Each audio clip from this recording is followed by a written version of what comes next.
एक दफा का जिक्र है कि दूर कहीं एक माही गिर रहा करता था। वो हर सुबह मछली पकड़ने के लिए जाता था और जो भी मछली वो पकड़ता था उसे बादशाह को बेच दिया करता था।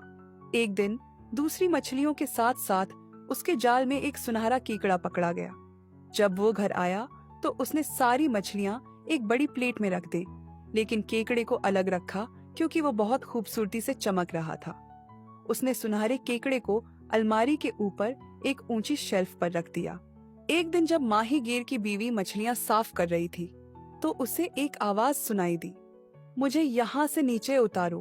बुढ़िया ने चौंक कर पीछे देखा तो सुनहरा केकड़ा उससे मुखातिब था।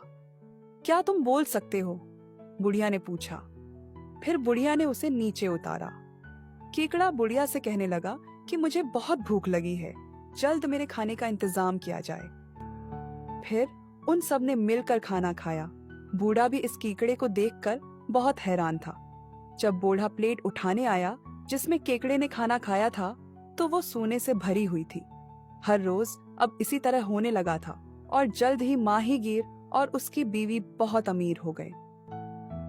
एक दिन केकड़े ने मछेरे की बीवी से कहा, बादशाह के पास जाओ और उससे कहो कि मैं उसकी छोटी बेटी से शादी करना चाहता हूँ। बूढ़ी औरत उसके कहने पर बादशाह के पास गई और उसे सारा मामला बताया। बादशाह इस बात पर थोड़ा सा हैरान हुआ कि उसकी बेटी एक केकड़े से कैसे शादी करेगी, लेकिन उसने ये तजवीज पूरी तरह मुस्तरद न की क्योंकि वो एक दाना बादशाह था और जानता था कि केकड़ा शायद कोई छुपा हुआ शहजादा हो। लिहाजा उसने मछेरे की बीवी से कहा, जाओ बूढ़ी औरत और केकड़े से कह दो कि अगर वो कल सुबह तक मेरे महल के सामने एक ऐसी दीवार तामीर कर दे जो मेरे महल के मीनारों से कहीं ज्यादा ऊंची हो और इस दीवार पर दुनिया जहां के सारे फूल खिले हुए हों, तो मैं अपनी बेटी का हाथ उसे दे दूंगा। मछेरे की बीवी घर गई और ये पैगाम केकड़े को दिया। तब केकड़े ने उसे एक सोने की छड़ी दी और कहा, जाओ और बादशाह ने जो जगह बताई है वहां जमीन पर इस छड़े से 3 बार जरब लगाओ और कल सुबह वो दीवार वहां मौजूद होगी। बूढ़ी औरत ने वैसा ही किया। उसने महल के सामने सुनहरी छुरी से जरब लगाए और फिर वापस चली गई। अगली सुबह जब बादशाह जागा तो वहां एक दीवार बिल्कुल वैसे ही मौजूद थी जैसे उसने कही थी। ऊंची लंबी दीवार जिस पर दुनिया जहां के रंग बरंगे फूल खिले हुए थे। फिर बूढ़ी औरत दोबारा बादशाह के पास गई और उससे कहा, हुजूर, आपका हुक्म पूरा कर दिया गया है। बादशाह ने कहा, ये तो बहुत अच्छा है, लेकिन मैं अपनी बेटी की शादी तब तक नहीं कर सकता जब तक मेरे महल के सामने एक ऐसा बाग न हो जिसमें 3 फुवारे हों। पहला फवारा सोने का पानी फेंके, दूसरा हीरों का और तीसरा कीमती जवाहरात का। चुनांचा बूढ़ी औरत को फिर से सोने की छड़ी लेकर जमीन पर 3 बार जरब लगानी पड़ी और अगली सुबह बाग में वही 3 फवारे मौजूद थे। अब बादशाह ने अपनी रजामंदी दे दी और शादी अगले ही दिन के लिए मुकर्रर कर दी गई। फिर केकड़े ने बूढ़े मछेरे से कहा, अब ये छड़ी लो और जाकर एक खास पहाड़ पर इससे दस्तक दो। तब एक सियाह फाम आदमी बाहर निकलेगा और तुमसे पूछेगा कि तुम्हें क्या चाहिए। उसे यूं जवाब देना, तुम्हारे आका बादशाह ने मुझे भेजा है ताकि तुम्हें बताया जाए कि तुम्हें उसका शाही लिबास भेजना होगा। उससे ये भी कहना कि वो मलका का सुनहरा लिबास दे जो कीमती पत्थरों से सजा हुआ हो और फूलों वाले मैदान की मानंद दिखाई देता हो। ये दोनों चीजें मुझे ला कर दो और मेरे लिए वो सुनहरा गद्दा भी लाना। बूढ़ा मछेरा गया। उसने पहाड़ पर सुनहरी छुरी मारी। अंदर से एक सियाफाम शख्स आया। मछेरे ने उससे शाही लिबास, दुल्हन के लिए कीमती लिबास और सुनहरा गद्दा मांगा। वापस आकर उसने केकड़े को वो कीमती लिबास पहनाया और फिर उसे सुनहरे गद्दे पर बैठाकर उसी तरह महल ले गया जहाँ केकड़े ने दूसरा लिबास अपनी दुल्हन को पेश किया। अब शादी की रस्म अदा हुई और जब दूल्हा और दुल्हन अकेले हुए तो केकड़े ने अपनी नौजवान बीवी पर अपना भेद जाहिर किया और उसे बताया कि वो दुनिया के सबसे बड़े बादशाह का बेटा है और उस पर जादू किया गया है, जिसकी वजह से वो दिन में केकड़ा बन जाता है और रात को इंसान, और ये भी कि जब चाहे वो अपने आप को उकाब में बदल सकता है। ये कहते ही उसने खुद को झटका दिया और फौरन एक खूबसूरत नौजवान में तब्दील हो गया। लेकिन अगली सुबह उसे दोबारा मजबूरन केकड़े के खूल में लौटना पड़ा। यही हाल रोज होता रहा। मगर शहजादी का केकड़े के लिए मोहब्बत भरा बर्ताव और उसके साथ जो इज्जत व एहतराम से पेश आती थी, उसने शाही खानदान को बहुत हैरान कर दिया। उन्हें शक था कि कोई न कोई राज जरूर है, लेकिन जितना भी छानबीन की, वो कुछ पता न लगा सके।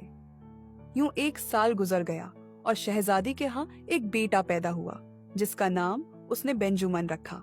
मगर उसकी माँ को ये सारा मामला अब भी बहुत अजीब लगता था। आखिरकार उसने बादशाह से कहा कि उसे अपनी बेटी से पूछना चाहिए कि क्या वो किसी और शौहर को पसंद करेगी बजाय कीकड़े के। मगर जब शहजादी से सवाल किया गया तो उसने बस यही जवाब दिया, मेरी शादी कीकड़े से हुई है और मैं उसी को अपना शौहर मानती हूँ।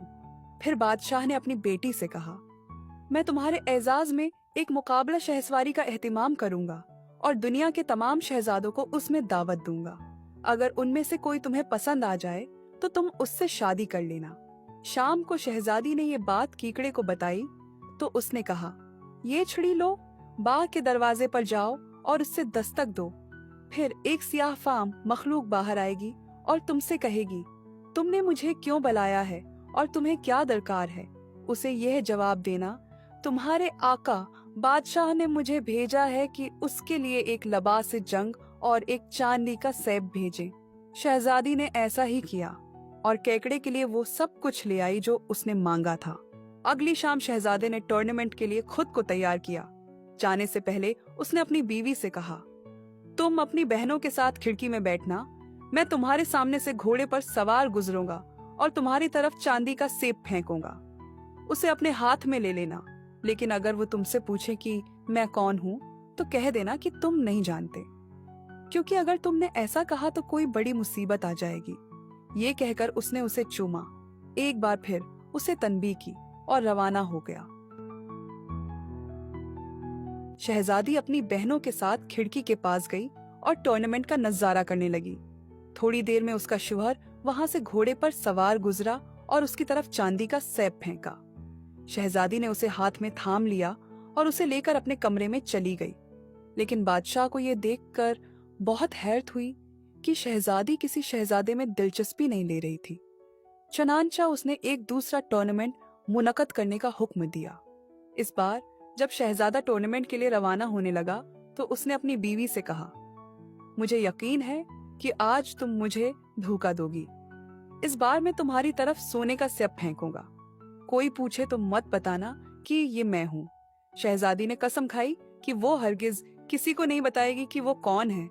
तब शहजादे ने एक बार फिर उसे खबरदार किया और रवाना हो गया। शाम को जब शहजादी अपनी बहनों के साथ खिड़की में खड़ी थी, शहजादा अचानक अपने घोड़े पर सवार आया और उसकी तरफ सोने का सेब उछाला। तब उसकी माँ गुस्से में आ गई और शहजादी पर चिल्लाई, क्या तुम्हें ये शहजादा भी पसंद नहीं आया और नादान लड़की। खौफ से शहजादी के मुंह से निकल गया, ये तो खुद केकड़ा है। ये सुनकर उसकी माँ और भी ज्यादा गुस्से में आ गई कि उसने पहले क्यों नहीं बताया। वो फौरन दौड़कर शहजादी के कमरे में गई, जहाँ कीकड़े का खूल पड़ा था।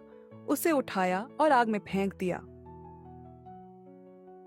तब बेचारी शहजादी जार जार रोने लगी, मगर अब कोई फायदा न था। उसका शौहर वापस नहीं आया। वक्त गुजरता गया और शहजादी बीमार हो गई। उसकी हालत दिन बह दिन बिगड़ती जा रही थी और सिर्फ एक ही चीज थी जिससे उसे कुछ सुकून मिलता, कि कोई उसे कहानियां सुनाए। एक दिन एक बूढ़ा आदमी एक नदी के किनारे गया ताकि अपनी डबल रोटी का टुकड़ा पानी में भिगोकर खा सके। अचानक पानी में से एक कुत्ता निकला, उसके हाथ से डबल रोटी छीन ली और तेजी से वहां से भाग गया। बूढ़ा उसके पीछे दौड़ा, लेकिन बेसूद। वो वहां एक अजीब से गार के करीब पहुंचा जो बीलों से ढका हुआ था। उसने गार में दाखिल होकर नीचे सीढ़ियों की तरफ जाना शुरू किया। कुछ ही देर बाद उसके सामने एक शानदार हॉल आ गया, जहां 12 अफराद के लिए मेज सजी हुई थी। उसने छुपकर देखने के लिए एक बड़े से तस्वीरी फ्रेम के पीछे खुद को छुपा लिया ताकि देख सके कि आगे क्या होता है। दोपहर के वक्त 12 उकाब वहां मौजूद एक फव्वारे के हौज की तरफ उड़े और जैसे ही वो वहां पहुंचे, वो 12 खूबसूरत नौजवानों में बदल गए। अब वो सब मेज के गिर्द बैठ गए। उनमें से एक ने शराब से भरा हुआ प्याला उठाया और कहा, मेरे वालिद की सेहत के लिए। दूसरे ने कहा, मेरी वालदा की सियाहत के लिए, और यूं सबने एक दूसरे की सियाहत के लिए पी कर नजराने पेश किए।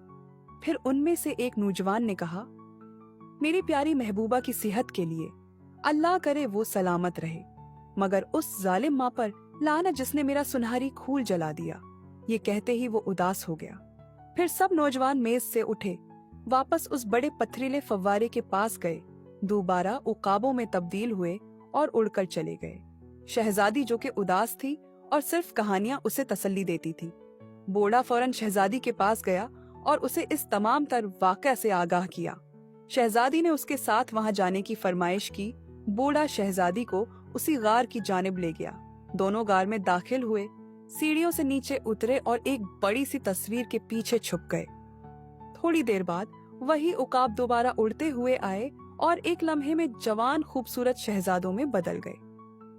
तमाम नौजवान दस्तरख्वान पर बैठ गए और तब शहजादा फिर से जाम उठाते हुए बोला, मेरी प्यारी महबूबा की सेहत के लिए, अल्लाह करे वो सलामत रहे, मगर उस जालिम माँ पर लानत जिसने मेरा सुनहरा खूल जला दिया।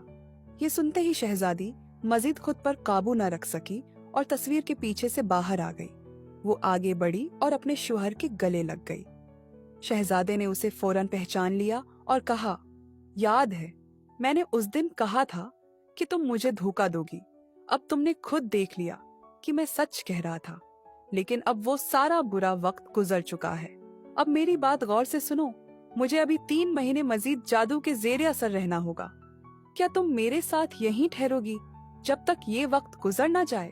शहजादी ने खुशी से हाँ कहा और बूढ़े आदमी से कहा, महल जाकर मेरे वालिदीन को बता दो कि मैं यहीं रह रही हूँ। शहजादी के वालिदीन को इस बात पर अफसोस हुआ, मगर जब 3 महीने गुजर गए और शहजादे का जादू खत्म हो गया, वो दोनों एक साथ वापस अपने घर लौट आए। फिर वो दोनों खुशी से रहने